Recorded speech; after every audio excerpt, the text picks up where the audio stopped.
What's up, everybody? We are back again with two of the vicious supplement posse here, I guess we'll call it. We have Nick James, the man, the myth, working towards the legend. And, of course, Justin, the original Sup, SNO double PP. That's right, baby. Yeah, baby. So what's going on? Unfortunately, we are down by both Mark, who's traveling, I guess, still en route, or he's landed, and he doesn't know what's going on. Who He's knows a mess what's right going now. on with Mark? He's probably Mark masturbating in the closet. He told me this morning he's in an Airbnb. I'm like, how long are you in an Airbnb for? You do that for like a week. You're not doing that for like 6 months at a time. I thought Yeah, he bought a he's- house. Yeah, he's been. I can't even imagine. You see how far he had to travel? It's like 16 hours or something. No, it was like 6,000 kilometers or some shit like that, which is what, like 4,000 miles or something. Yeah, it was some absurd. That's absurd right. Miles. We were gonna drive from Delaware to Arizona, and it's like 2,500 miles or something like that. He's going like twice as far. Yeah. I'm like, Yeah, I think he's almost going from like California to New York kind of thing. If you do it on the map or whatever. yeah, It's like 40% of Canada is livable, and he lived on the complete opposite ends of those livable parts. And what? So Eddie's gonna be with us hopefully at some point, right? Yeah, Eddie's trying to upgrade his Commodore 64 to get Skype, so we'll Yeah. hopefully have him join on here in a little bit. Eddie Let's needs get on this updates phone. all the way around. But You Justin, maybe don't- he'll join us in a minute. But for those of a lot of people that don't know about the NutraBio, I'm sorry, the NutraBio Inc. Not the what is it? The NBI block party. What is that? Give us a little preview, because I know you were there hanging out with a lot of different people. Yeah, because I know we talked about it earlier. Eddie and I were at the NutraBio Bash, which was the day after the Natural Body Inc. Block party, which was, dude, if you've ever been there, they are definitely one of the elite, I would say, best business models as far as it goes to like supplement stores. They're killing it like through the New York area. Well, New York, man, it's tight spaces everywhere. They had thousands of people standing in line for this block party, and pretty much, I mean, every big brand was there. A lot of people were there. It shocked me how many people showed up for that and were willing to stand in line all day, because it wasn't like an expo where you have a big like open space and you get to just sort of walk around and talk to people. It was like the people that stood in line, you had to go through the line and basically get your samples, talk, and then buy your products, but they pushed you right through. So it wasn't like an expo at all. They do a block party every year where it's just tons of brands and tons of people, and they basically have the whole block. They're in Queens, and Yeah. it's amazing what they do as far as being a retail store. The turnout and the people that were there, like I said, the big people in the industry, it was pretty incredible. Is it a lot of product launches, or just more like name recognition given back to the customers? Yeah, it's like a big customer appreciation thing, but there was a lot of companies did some exclusives with Natural Body Inc., like exclusive flavors and things like that. Like NutraBio did one, Intel did one, Nutrex. So they did a lot of, it wasn't new product releases, it was a lot of like unique flavors and things like that, because like I said, you didn't have time to really like stop at very many of the tables that were set up and things like that. Yep. You kind of had to, and then like Gronk was there, and his brother that did Yeah. that shit, and it is a very small space, so people, even if you wanted to stop, you really couldn't. But it was cool, man. It was really impressive. The turnout in the supplement industry never ceases to amaze me, especially you saw all walks of life there. It wasn't, people I think assume these things are it's all bodybuilders and all that stuff. Not at all. It was all walks of life, man. It was awesome. Is Steve Calabrese, is that his name? Does he own it? Yeah, Steve owns it, and then they got a good team. So I think they have like 5 locations getting ready to open up, all in that area, and they have a really just a good, you can tell, structure, and each individual branch is run the same. They have really good employees. They don't do commission. They do, the minimum wage up there is pretty strong. So Yeah.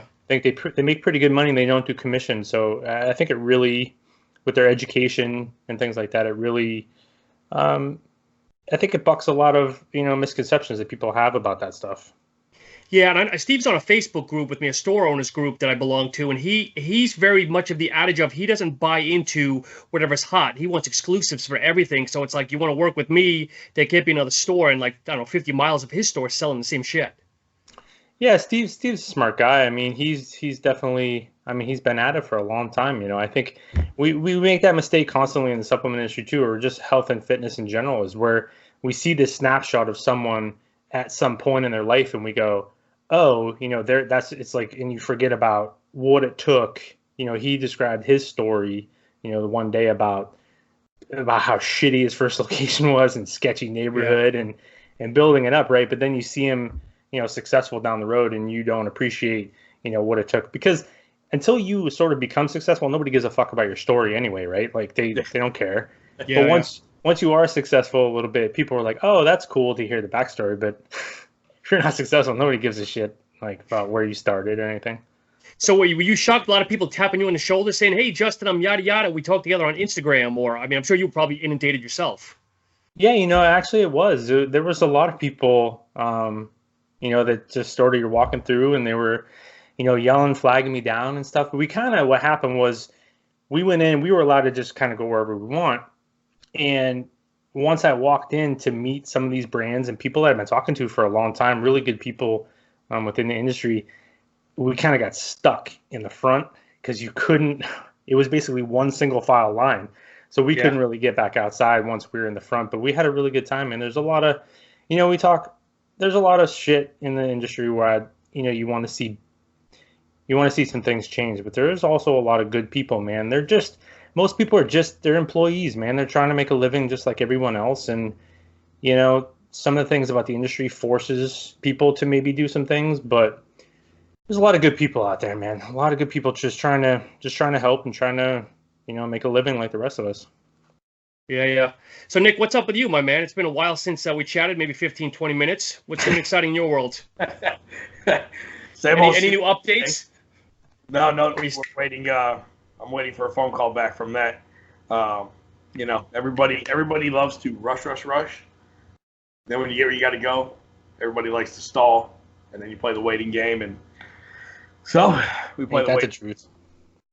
That's the story of my fucking life. Let's rush and wait. Wait. Hurry up and wait. So knock on wood, you have somebody, maybe one or two people narrowed down finally, or? Yeah. So now we're just playing the game. The game. It's a never-ending game. Well, and to that effect too, you constantly see it within the supplement industry because there's so much competition, right? So you see these companies, and we've been seeing it a lot lately. They want to announce, because you always want to keep yourself in front of the consumers, right? So they talk about products that are coming. They talk about all this stuff that they're doing, right? But it never goes according to schedule. And ultimately, they just look foolish. But, it's kind of a fine line, because it's like you have to remain out there and you have to keep your people, your consumers, you have to keep their attention. You have to keep them excited about your brand. But we see it. I mean, too, it's like the manufacturing process is, even like the really like strong brands that have a good schedule and stuff. I mean, they constantly, stuff does not happen the way they think ever. No. So I'll give you a prime example. With the company I was with before, we're doing a whole rebrand relaunch, and this was planned for months in advance. It was set for October. October was the release date. So everything was going to be done into September, ready to go. New products, new packaging, samples. We got our samples in January. Right. January. That's our relaunch was October. We got our new samples in January. And, it's nothing you can do unless you're the manufacturer and you're the one that's doing it. There's nothing you can do. So we had to, for sampling, not all manufacturers can actually do samples. It's a different machine. Some of them don't even like to do it. So there's only certain people you can actually reach out to do your samples. Really expensive too, right? Like super expensive. People think samples are free and cheap. Right. They're not free. They're not cheap. They cost a lot of money. It's much cheaper for a brand to send a whole tub to a store than to send 20 or 30 samples. It's much cheaper. Really? Much cheaper. I heard that. Yeah, you end up, realistically, depending on your product itself, because you have your individual serving breakdown, then you have the individual packing breakdown. You have to make new labels for it. Everything has to get shrunk down to fit on this tiny. You have a giant label on a 6x8 bottle that now has to go on like a 2x3 little square, and you have to get it all in there. And you'll see companies now that have sample packets that are like this big now, like a giant piece of paper, because the serving sizes are just getting so big. But realistically, I mean, you can pay 75 cents to $1 per sample. So let's say your product has, we'll say 20 servings, right? We'll go 30 servings. Nobody has 30 anymore. Come on. I was just gonna say the same thing. That's awesome. All right, so we'll go with 20. Who does 30 servings anymore? So, I mean, realistically, you're looking at $15 to $20 in samples to send out. Let's say you're going to do a tub, send out those, 20 samples, $15 to $20 plus shipping on that. On top of the fact that getting your samples is much harder than actually just getting a run of tubs. So, because you can do from these manufacturers, you can do a run for 144, 288, 500 units, 1,000 units. Samples are 5,000, 10,000, 50,000, 100,000. Really? There is no, let me run 500 samples. It's never going to happen. You can run 5,000. That's your minimum. 5,000 samples. So, if you have this is why smaller companies don't do samples. Let's say you're doing a 500 unit run. Let's say your product costs $10, we'll say. You're looking at $5,000. Yeah. You're going to spend that much for 5,000 samples. You can't sell samples. So, do you want $5,000 worth of product, or do you want $5,000 worth of samples you just have to give away? So, plus there's a waiting time. We had to go through Finiflex. They do their own manufacturing. That was the only company that would do the sampling for us. So we had to wait for them. And you're stuck behind all their products, behind whoever else is in front of you. So it ended up being, 5 months that we had to wait for our samples. Well, and let me ask you a question, Nick, and just the way it seems to me, you get people, right? Consumers want free samples, right? What is even, I don't even think there's a good return on investment when it comes to samples. Yes, you get it in people's hands, but people, man, a lot of consumers, especially the ones looking for the free samples, aren't ultimately going to spend the money on your product anyway. They just want more free shit. So it's like, they're just going to keep asking for more free samples because they think it's really easy, apparently, for some reason. But then, like, that percentage of an actual conversion through that method seems to me like it would be shit. It's close to single digits. You have to realistically look at it. Like when you go out to the Olympia, you go out to the Arnold, you do the shows. Let's say you do the Tampa Pro, New York Pro, Chicago Pro. Let's say you turn around and you dump $50,000 in samples to bring with you to the Arnold. Just take $50,000, light it on fire. Right. That's what you're doing. Now, brands themselves, the reason we do sample support for stores is because you'll have customers that come in and they're I'm gung-ho about this. I only take this product. Well, stores, they want to try to diversify their portfolio a little bit and try something new. They like a brand, but they want you to try it, but you don't want to try the whole tub. Understandable. So providing them samples to their customers, that you're going to get a much better return on investment than actually just handing out samples to any regular consumer at the show. Because 9 out of 10 times, you're going to go, like if you go to the Arnold, you'll see guys walking out with giant like duffel bags full of stuff. They don't even use it. It's never getting used. Right. Yeah, exactly. And I think there's a lot of misconceptions, I think, when we see, and actually, speaking like what you were saying earlier, Sean, about the NutraBio thing, we did that tour of their facility. And one of the things Mark Glazer was talking about is, he's like, I think a lot of people would say, oh, yeah, I did this because, it's going to save me money in the long run being my own manufacturer. He's like, bullshit. Really? He's like, this is not a smart financial investment. He's like, this is a financial disaster. He's like, but integrity wise, he's like, this is what we felt. He's like, because I didn't trust the other manufacturers anymore. He's like, I wanted to put the power in our own thing. He goes, but same kind of thing with the samples. It's like I think people would assume, oh yeah, it's a great financial. I think it seems like an awful financial move. Like it just samples are the worst. Yeah. Move. As a brand, samples are the worst financial move you can make. But it's one of those costs that you have to Sure. build into your product because you want new people to try it. Whether it's with Adam in the lift box or you're at a show, your goal is even if you're only getting 10% return for your customers, realistically figure you go to the Arnold, they have 200,000 people to show up. If you hand out 200,000 samples, if you can get even 1%, you can get 2,000 people that love your product and want to come back and buy it, then it's worth it because then you get that word of mouth exposure where they're going to start talking.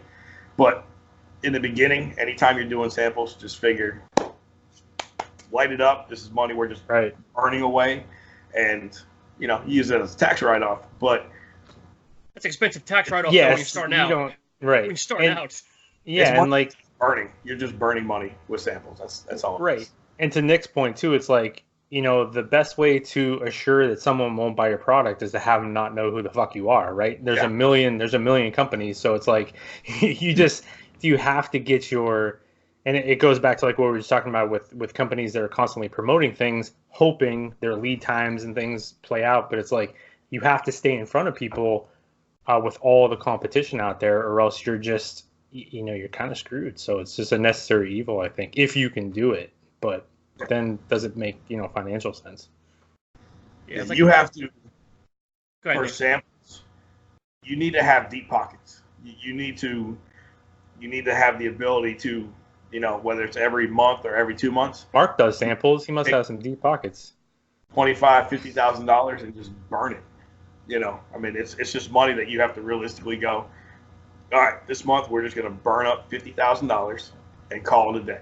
And you have to do that every month, every other month. Like Mark, he's in a situation, he's been in the game a long time.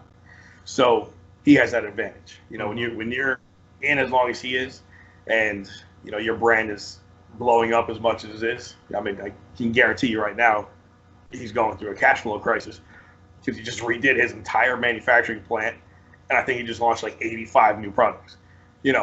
So I meant Mark Iron Brothers, Mark. NutriBio Mark. Yeah. So when I said Mark, I was talking Iron Brothers, Mark. I said he must have some deep pockets, man. He does samples. Where's he at? Yeah, where is he at? He's probably hooking side of the street to make money for more samples.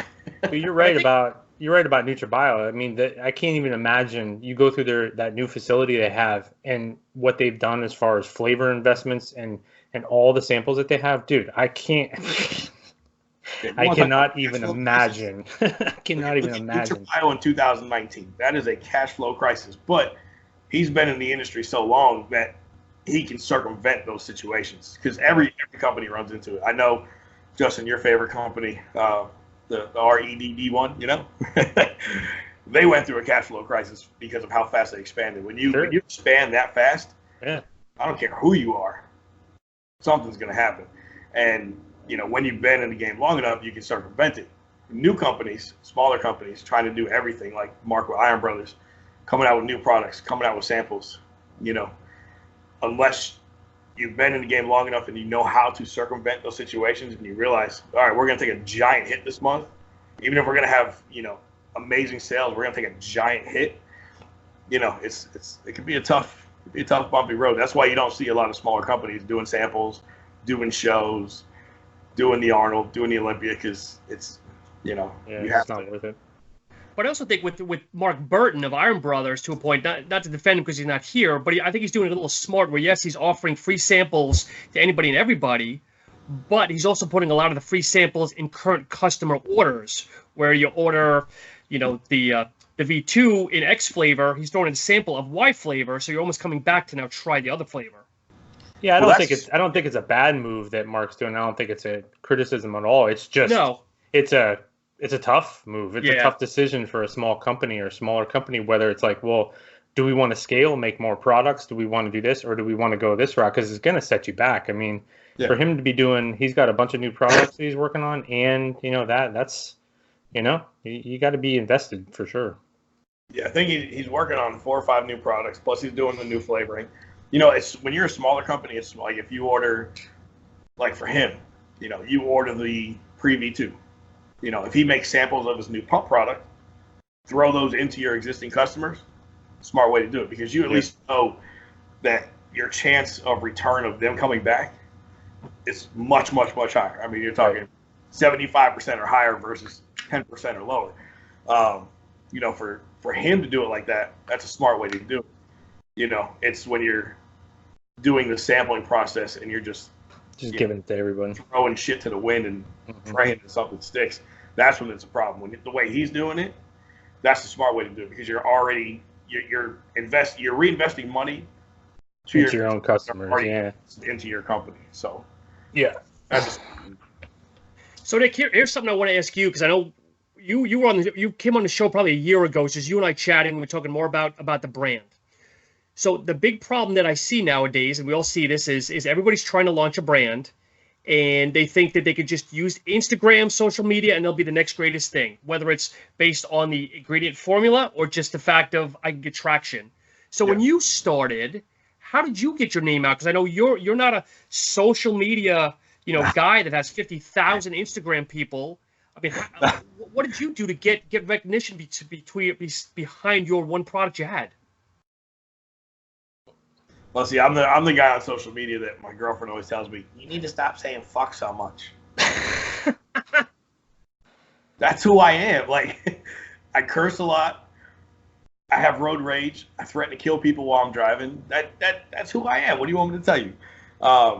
You know, I'm very upfront and blunt about who I am, and take it or leave it.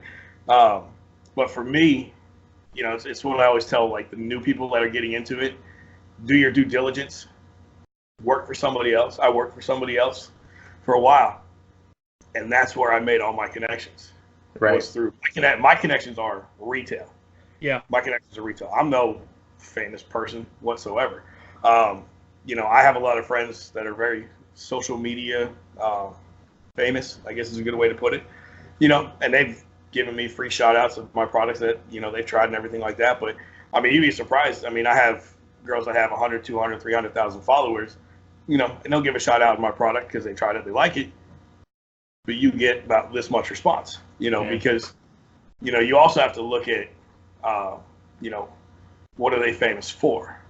It's like if you look at Justin he's a guy. So his fame last time he checked, social media already goes down because he doesn't have boobs and a vagina. So he's already less popular than most people on Instagram. It's very true. But his following, they follow him for what he knows and for what he says. And he's very honest about it.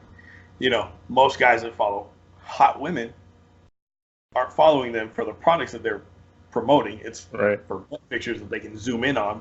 Now the Instagram added that feature a while back. So, even being Insta famous, it doesn't have quite that return. Right. People think it does because, I mean, we used to do it with the company I was with. We had a guy that was on the Olympia stage. I mean, this guy was a top 5 212 competitor. You think there was a huge return on investment with that? No, not at all. It gets the exposure out there, but it's the little bit of exposure multiplied by thousands of people. That's where you actually get the social media fame. That's what happened with Redcon. I mean, their impressions per month have to be 500 million plus per month. Right. They just beat in India, which is a smart move. I mean, people need shit beat into them. And it doesn't matter if you're on YouTube or if you're on Instagram or if you're watching I forgot what it was, but the hurricane. We had a hurricane coming last week. You go on the weather app, Redcon, BOGO. The fucking hurricane weather channel for that retargeting thing is definitely effective, man, for sure. Yeah, they are a targeting master, and so they're built on impressions and a massive amount of impressions. So me, social media wise, I'm not famous at all. I never will be. I'm not that pretty. I got a nice beard, but that's about it. But my fame with my brand is my connections with retailers. That's where I excel, is with retailers. Well, I think people we've had this conversation lately too about micro influencers actually being more influential in the industry than the macro influencers because right. But now if you can do the Redcon thing with and spend that much money, hey, that's great. But no one else really can. So it's like, so what is their alternative? And I think that right, they see more success with people with smaller followings that have high engagement rates. Yeah. Rather than, it was like that one story that Instagram influencer, she had like 1 million followers and she tried to sell t-shirts and she sold like 2, right? They're like $20 when it's like, if one of us goes on there and sells t-shirts, you're going to sell a shit ton worth. So it's like the micro influencers are having more, I think, power over the supplement industry lately anyway than the macro ones, because people just follow those people because other people do, and they just consume that information but don't do anything with it. So it's kind of an interesting mix. But like Nick said, Nick's just playing to his strengths, so you're going to automatically attract those people that are most likely to stick with your brand, buy your pre-workout. It's a hardcore pre-workout. Nick's, has this type of personality. It's like that fits together. And people that are attracted to that that's going to be a conversion there, and people are going to stick with it. Yeah. And to touch on what he was saying with the micro influencers, with the engagement, you showed me that one website you showed me. Right. You put in somebody's Instagram URL, and it actually tells you their that was awesome. I'm having a brain fart on the fucking word here. Their real followers and their engagement and all that stuff. Engagement percentage. Yeah. My engagement percentage was like 92%. So everybody that follows me is real. We engage. Right. Tells you like you should have this many comments, but you have this many. You should have this many likes, this many. And then I looked at like famous people, and their engagements were like 20, 30%. So it's like, all right, so you paid for most of these followers, and then the rest of them, nobody really gives two shits about you, and nobody talks to you. So, like there was like, you should be averaging 200 comments per post. They were getting like 4. Yeah. So you're going to now pay this guy to promote your product when he has basically 0 engagement with his customers. So you look at it right there and go, this is a waste of money. Where you'll take a smaller person, have 2,000 followers, and their engagement is like 85%. And they're supposed to have 20 comments and they have 50. If you do enough of those, life will be good.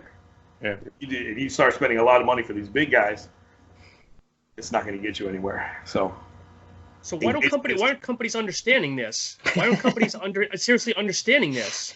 I'm not going to lie. I mean, I've met a lot of company owners, and there's some great, very intelligent ones. There's some really fucking stupid people running supplement companies. Yes. I mean, to be perfectly honest, they're fucking idiots, man. I can honestly tell you. because some of these questions I get from them, I'm like, what? I'll put it this way. I think I told you the story before, but we had a guy in our gym. He does like digital marketing. He works as a digital marketer for the company. And they did work for Beast and I think BSN. So he's like, I've done work for these guys, and I'm going to start my own supplement company. I'll be right back. I know. Right, keep going. All right, cool. Go for it. I'm going to do $1 million my first year. Oh. Yeah, good luck. Keep talking. I'm waiting to hear this one. And I'm like, tell me about your pre-workout. He's like, well, I don't. It's got this and this and this, and it's got 25 milligrams of ephedra extract. And I'm like, oh boy, you're dumb as a box of rocks. Right. I'm like, do you even know what's in your product? Do you even know? Mm-hmm. And he's like, no. He's like, the company. I knew which company made it too. It was Innovative Formulations. Insane Labs made it.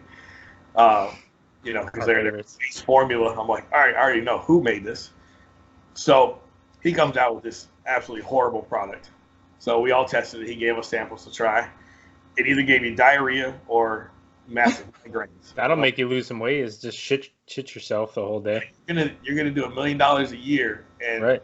everybody spends the whole time on the toilet either face down or ass down. So then he comes out with this second pre-workout. Mind you, the first one's not even selling. So he comes out with the second pre-workout. And then he's like, I'm going to do this one. It's like Immortal and then Immortal Extreme. It was whatever and then whatever Extreme. And then the base one, he's going to do a male and a female. And I'm like, oh, shit, here we go. Here we go with this. Got one of these. So he's going to do a male formula and a female formula. I'm like, all right, this is awesome. Can't wait to see this shit show. And the female has calcium in it, right? The only difference? I take the two bottles, right? The only thing they changed was the color on the front. All right, pink. Turn around, I'm pink. like, Let me guess, pink. yes, the female's pink. The formulas were exactly the same. And I'm like, wait, you didn't even, like, you literally changed nothing. So now as a small company, this is a small company, you have a pre-workout that doesn't sell. So you make another pre-workout.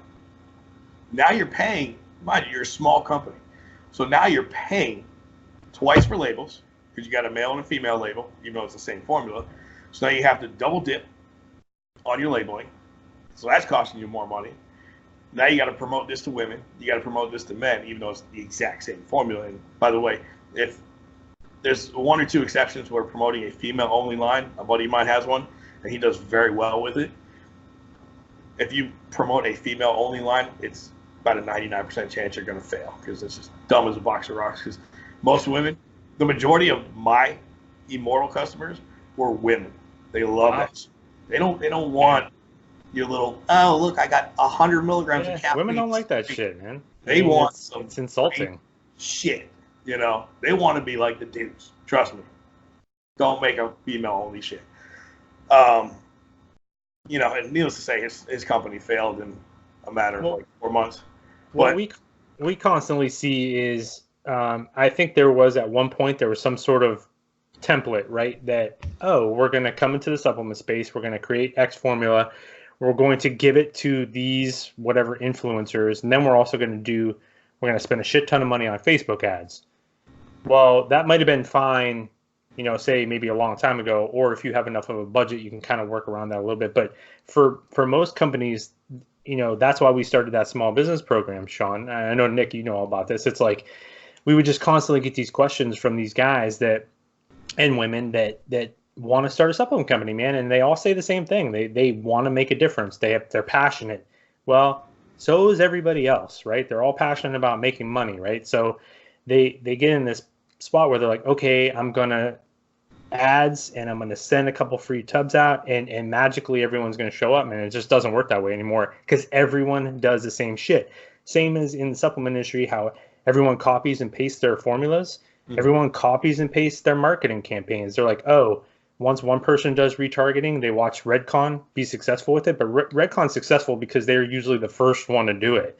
And then subsequently, everyone else is trying to jump on board. It's too late, and you don't have the money to put into it. It's like, to be innovative in marketing, they show that you can keep doing that. And when you're the follower in that space, you're fucked. So, I mean, you don't get anywhere. And the next thing you know, they're wondering, they're like, well, I can't grow my customers. And it's like, yeah, because you can't attack it the same way everyone else does. It just doesn't work that way.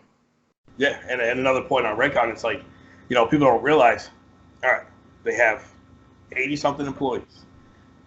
Their marketing budget is $150,000 to $200,000 per month. They have like 7 people. Their only job, 40 hours a week, is marketing. They have their chief marketing officer, and then they have like 5 or 6 people underneath them. Right. That's literally all they do is come up with marketing ideas. They have like 10 guys that do all their videos and editing. So you have this group of like 15 people that have nothing to do, like zero to do with Redcon as far as supplements are concerned. Right. They market, make videos, edit videos, post videos. That's all they do. No small business has that. So everybody tries to copy what they're doing, but they're already 50 steps ahead. These guys are so far ahead, it's not even funny because whatever they're doing now, they already have their next 5 moves already lined up. And they got the budget to do it. We don't. So Right. following You're them, doing all those jobs yourself. You're the marketing department. You're the shipping department. You're the fulfillment center. while we're wrapping up boxes for our shipments, they got a guy over there that's like, all right, in January we're going to do this. In February we're going to do this. In March we're going to do this. I'm still packing up boxes. In April we're going to do this. By the way, for Black Friday of 2022 we're going to do this. You're still packing up boxes. You can't try to compete, and you definitely can't try to follow what they're doing, because it's especially when you're ordering 100. So we know the one manufacturer, right? They do 144 units at a time. You can create that, right? Which sounds great, because okay, I don't even need that much money. 144 units. I can have my own supplement company by tomorrow fucking morning, right? Yep. Yeah. Well, what's your profits ultimately on each bottle when you're only ordering 144 at a time, and you're paying for Facebook ads, and you're doing this, and you are the marketing department. Your time is your money too, and it's like the amount of time it takes on that model for growth is, and people they don't set themselves up for it. We constantly see it where, I find myself asking people, we have some great companies we're working with, but at the same time, you ask people, you're like, and not to be a dick, but you're like, what was the plan here? Was it just magic that this was going to work? Like, and it's too bad too. I mean, on one hand, it's like, it's cool that it's easy to, you can get a supplement company going right away, but at the same time, it's probably not a good thing, just because people aren't prepared when they get into it. They just have a false sense of how the whole thing works. Yeah, I'll give you a real life example. A friend of mine started a supplement company. Nick, you have a lot of friends that start supplement companies. Do you know how many supplement companies were started out of my gym? I know, dude. I'm sure of it. I'm busting you. It is fucking absurd how many. There's been more supplement companies started out of my gym since 2012 than probably the rest of the state of Florida. It's fucking nuts. But this is where Blackstone started, Prime Nutrition started, Redcon started, Dynamic Muscle started, Iron Addict started, Run Everything Lab started. So everybody, those all started in our gym that I work out at. So everybody sees that, and they see the success. Raise Nutrition started there? Raise Nutrition started there. So everybody sees the success of these brands, and they're like, I'm going to do it too. Right. So he goes out, and he starts a supplement company. And I saw his formulas, and I'm like, it's not, now, like, there's nothing special about it. All right, it tastes good, but there's nothing. I don't think there's any formulas that you do like, though. To be honest, I don't think you've ever seen a formula and said this is cool. It's true though. Well, there was that SARMs one that really blew your mind. Yes, I love when you put SARMs inside. Like I did a run of SARMs back in 2015 when it was still outside of the FDA's radar. Solo though, right? Not like in a pre-workout. Solo. No, it was solo. It was solo. They were tested. They were strong as shit. It was ran through the DEA at North Carolina. That's where they were imported through, is North Carolina. The DEA knew about it. So it was all like legit, outside of the fact that the FDA was still like, But the DEA literally knew I was making SARMs. They knew it, So I'm like, I don't want to go to jail for this shit. So, all right, I told my manufacturer, I'm like, who do you work with? Who do you import it through? And he's like, da-da-da. And he gave me the DEA agent's name and called her up. And, we were good. But we just did one run. And it was like the end, right before the FDA was like, fuck you, all of you. We're going to start arresting you guys for this shit. So I was like, all right. Yeah, that's cool. We're gonna walk away now. Where the hell Sean go? Lost Sean. Oh, he's still recording now. But it's like, all right, we're gonna walk away. He was messing around with buttons, and that's never a good thing. No. But to be in this day and age and still be after the fact, we're talking 4 years ago, and to still be doing that shit now that the FDA finally is like, no, you can't do it. As soon as the FDA was like, you can't do it anymore, done, finished, complete. I wash my hands of that shit. But to still actually be doing it in this day and age, I mean, you're fucking stupid, to be honest with you. It goes back to like what we were just talking about, man. I can't believe the decisions that some of these people make. It's absurd, So with this guy, all right, so he makes his product. It's very rare that I'm gonna actually like enjoy a pre-workout from somebody else. It's very rare. You know, I have the tolerance of like a cow, which is whatever. And I train fasted, so it's not like, oh, I'm full of food and that's why. I train fasted at 5 in the morning. There's nothing in my system, so it should hit me like a freight train. And I even asked my friends that tried this other one. They were like, yeah, no, it sucks. All right, whatever. So he decides, all right, the direct consumer thing, because he's not famous at all. Young kid. He's like, all right, we're going to do retail. I'm like, how much do you pay per bottle? He breaks it down for me. I'm like, you can't go retail. It's not going to happen. He's like, what do you mean? I said, this is your product. This is your sell price. This is where the retailers need to be, from here to here. This is your window. However, since you're brand new and nobody knows who you are, you need to be on the bottom end of that pricing. You can't control pricing. Redcon can sell Total War for 24 wholesale because of who they are. You're not there. So the retailers want to pay less for your product because they're taking a chance on a new company. His profit margin was $2 per bottle. Yeah, it's going to take a while. You factor this, if you order 12, you get free shipping. So now he's pretty much breaking even selling to wholesale. So you have a product, you have a company, and you're literally making $0 or costing yourself money to be in the industry. So, you know, that's where you try to tell people, it's like, you know, unless you're in the industry and you do the due diligence and you understand not only from a manufacturer's perspective where you want to make money, but from the retailer's perspective where they want to be at.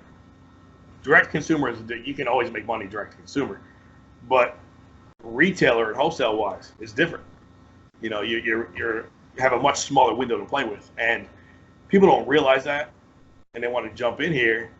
Oh, I'm going to go through this distributor. All right, but you're just going to lose money, and that's the part where everybody misses. It's like, all right, so you can jump in, you have your supplement company, you did your 144 unit run, and you lost money. Right. That's what's going to end. You're going to lose money.